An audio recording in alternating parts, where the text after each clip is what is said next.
this is Vargas, and I am back again with the last part of the DVD haul that I got through Power Movies.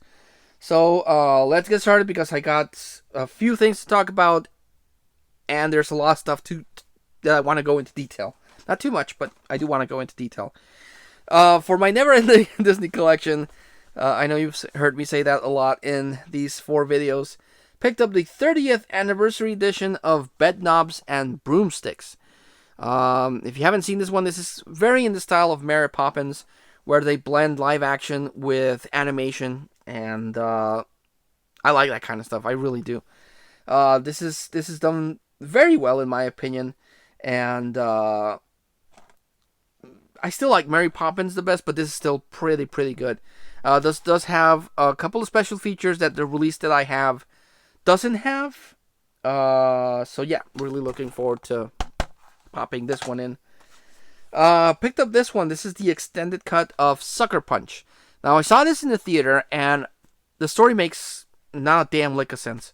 I always try to pay attention in movies, and it seems like Zack Snyder was just saw Inception, and he was like, I can do that, but make it look cool. And he did succeed in making it look cool, but the story doesn't make any sense. It does not make any sense. Unlike Inception, where the weirdness makes sense because it involves dreams, this one is about a story about this girl that is sent to an insane asylum, and then she makes in her mind this fantasy where she's in a brothel, and then she goes into a fantasy within the fantasy where she's like an action hero star. So it makes no sense. But again, visually, very awesome. The third layer of the movie, where everything's turning into an action flick, is really cool. I really dig it. I'm hoping the extended cut adds more story plot to it, but I doubt it.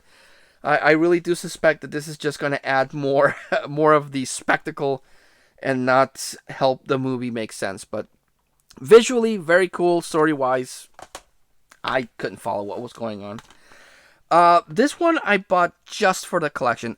I do subscribe to Disney Plus, so I do have access to some of these things. But I have seen that Disney Plus does edit a lot of their content, which is why I'm a firm believer of physical media. Granted, between the time that the movie is in theater and then gets released to physical media, they can still edit stuff, but whatever edits they do, they can't change the physical media. Whereas in Disney Plus, they can continuously keep editing stuff and changing stuff and deleting stuff. So that's one of the reasons I will always collect physical media, because once I have the copy, it's mine, and unless they find a way to alter it, they can't change it, to the best of my knowledge. And so I bought this one because of the collection, but it's a movie that I'm not big into. I haven't liked any of the Disney live-action remakes, like none. None of them have been good, in my opinion. I have not seen a single one that I can say, I liked. The one that I was hopeful for was Dumbo, because it had Tim Burton, even though he's a shadow of the creative genius that he was before. Had Michael Keaton, and I love Michael Keaton. It had Eva Green, and I freaking love Eva Green, but it wasn't good. So I do collect them because they are part of my never-ending Disney collection, but I don't enjoy them. And this one I did not enjoy, The Lion King. The original cartoon is so visually appealing, very colorful. The songs are amazing. It has one of my favorite villains in Scar, and the Be Prepared song is one of my favorite Disney songs. And this one is a Scar. The guy that plays Scars, I'm guessing he was instructed to do it that way, but he plays Scar so bland. Everyone plays all the voices so bland, and the animation doesn't help. They went for a photorealistic animation, and you don't get any emotion from the characters. And when Scar does the Be Prepared, he's voicing it, not singing it. Like he tries to kind of sort of sing it, but it fails. This is a visually very pretty movie, but a failure as far as uh, anything related to the Lion King. Just stick to the animation. It's way better. Speaking of Tim Burton, I picked up Miss Peregrine's Home for Peculiar Children. I picked this one up because of Eva Green. I really like Eva Green. I think she's gorgeous, and she has these eyes that I told once a friend of mine. She has these eyes that say that she's gonna give you the time of your life, but she'll probably kill you afterwards. Um, and she might be really nice, but she has those eyes that are very very striking. And this is running in the wave of X-Men and Harry Potter, where it's about the school with people with powers, which I'm really, really thinking that this bled into Tim Burton's Wednesday Netflix show, because Wednesday does have that sort of vibe, very Harry Potter, Miss Peregrine's Peculiar Children, X-Men things with werewolves and hides and everything. I was not a big fan of Wednesday. The actress playing Wednesday, I thought, did a really cool job. Everything around her, I didn't care for. So yeah, I only picked up this one because of Eva Green, because I freaking love Eva Green. Picked up this one, Blind by martial arts movie, Dynamite Warrior. Don't know what it's about, but it says from the creators of The Protector, Born to Fight, and Onk Bak, and those movies are great martial arts films. So I'm hoping this is good. Picked this one up. I was really hyped to see this because it had Thor and Valkyrie. And Men in Black 3 was really good. Men in Black 1, great. Men in Black 2, kind of lackluster. Men in Black 3, I really, really liked. And I was super hyped to see Men in Black International.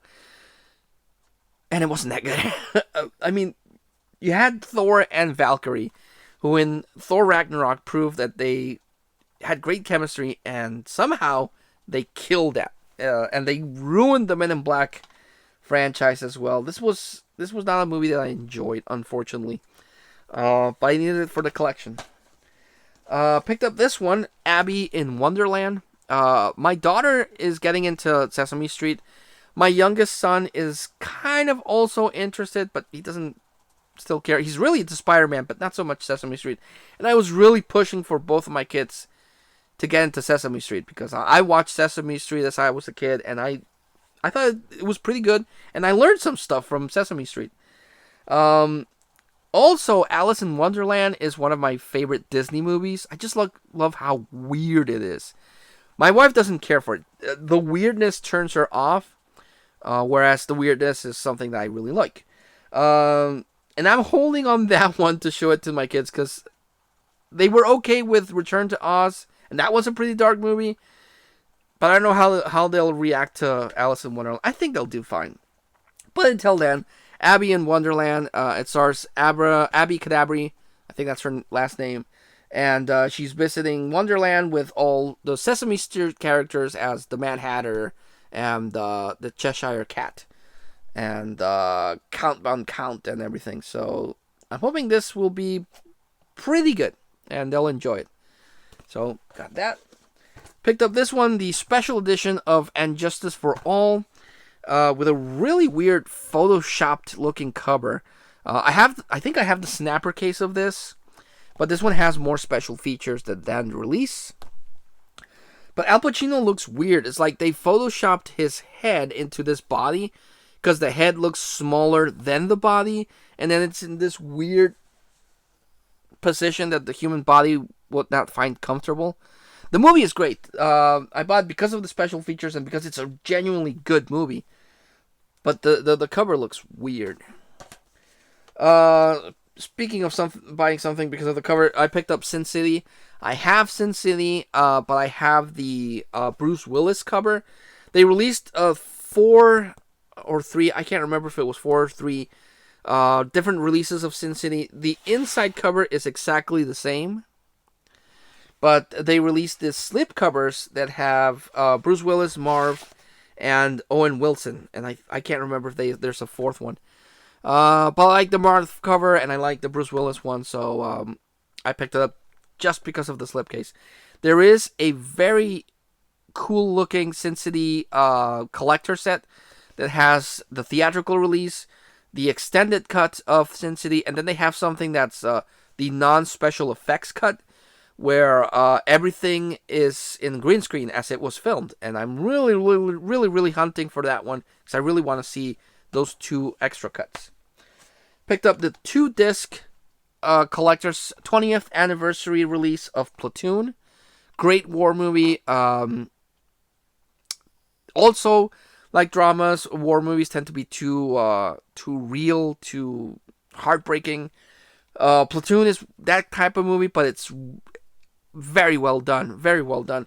And this 2-disc set has a very nice slipcover, which I'm a fan of, and it has a whole bunch of special features. So picked it up because of that, because I love seeing the work that went into making special features. I've mentioned this numerous times. Picked up Guardians of the Galaxy Blu-ray DVD combo pack, Guardians of the Galaxy Volume 2, and I love the Guardians of the Galaxy.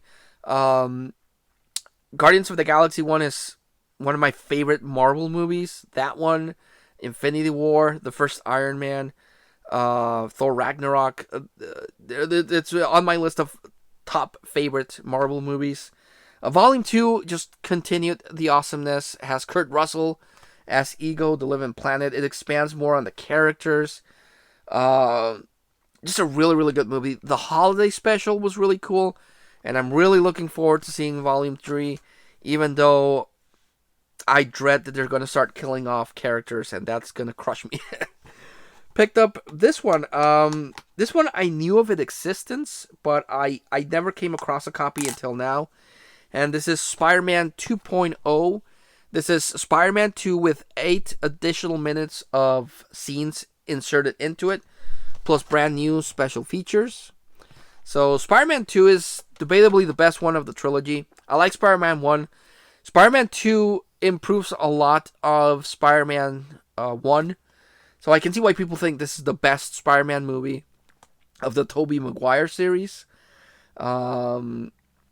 And Spider-Man 3, well, that had a lot of studio interference. But yeah, Spider-Man 2.1, 2-disc collector set. Really cool. Picked up a Super Bit. I like collecting these Super Bits. What these are is basically just Sony released a higher image quality version of their movies, sacrificing special features. So the space on the DVD is all used up for providing a top quality image for the movie, and nothing else. But I have 2 versions of The Fifth Element: the original release and the ultimate release. And this one's just the Super Bit version because the image quality is better. Picked up Akira, the 2-disc collection. I have, of course, Akira. It's a groundbreaking anime, along with Ghost in the Shell, Ninja Scroll, Vampire Hunter D. It's one of those movies that if you want to get someone into anime and they're the right age, you have to put and show them Akira. And of course I have it, but I've never seen this special edition. It has the same movie. The plus is that it has a whole bunch of extra special features, and the packaging is very nice. So picked up that. Also picked up The Godfather, the Coppola restoration. This has all 3 Godfather movies, but with higher image quality, and it also has better audio, plus a bunch of special features. So yeah, I have The Godfather, but I have the original DVD releases, and this is the restoration where they went up and they restored the prints and released this in DVD and higher image quality, and of course with additional special features. So I'm all for special features. I love the stuff. And the highlight of this video, the crowning achievement of my collecting. I have this movie already because of course I do. I have a Mexican release of this movie, and I have a Criterion single disc. It's one of my favorite Japanese movies. It's one of my favorite samurai movies. And I've been hunting for years and years for this release. And I finally have the Criterion 3-disc release of Seven Samurai. I love Seven Samurai, and this release, again, has been in my wish list forever. It comes in this really nice matte kind of box. It comes with a Criterion catalog. It comes with this art book that has, text on the making of the movie and pictures, some behind the scenes pictures. Just a beautiful, beautiful book. And the box set itself, Seven Samurai, with more artwork, and the 3-disc set. And this is out of everything I bought, and I bought a lot of really cool stuff. This is the favorite thing I bought. I cannot believe I finally found a copy of this, and I'm super grateful to Power Movies for having this in his catalog, and I'm super grateful that I was able to nab it, because there a lot of people were after this one, and after I put my comment, a few people left theirs, and I was fortunate enough that this is the one I wanted, and I got it, and I am super grateful that I have the Seven Samurai 3-disc Criterion set. It's just beautiful. I can't wait to pop this in and just watch all the special features, because none of the 2 sets that I have any special features. The Mexican one doesn't have any special features, but that one has Mexican subtitles, and I don't think this one does. It has English only, so if I want to show Seven Samurai to someone that doesn't speak English, I can pop in that Mexican release. The Criterion single disc release doesn't have any special features, so no behind the scenes stuff in that one. And this one is the one you want to get. If you love Seven Samurai, and if you like samurai movies, this is the movie that you need to get, and this is the set that you need to get. This is the version that you need if you want to get Seven Samurai. So this is my recommendation, and this is the highlight of this video. I freaking love getting the fact that I got this, and super, super hyped. So yeah, that was the last part of this video. This one went a little bit longer because there was a lot more that I wanted to talk about. So yeah, thanks so much for watching. Please leave a comment if you would be so kind on what you thought of the haul that I got. If you're new to the channel and you like what you see, please subscribe. That's always cool to see the view count up. And until I see you next time, next thing I am going to go meet up with Movie Freak Bazaar and pick up the stuff that I have through him. So expect another update video. But until I do see you again, please take care, stay safe, and I'll see you in the next video.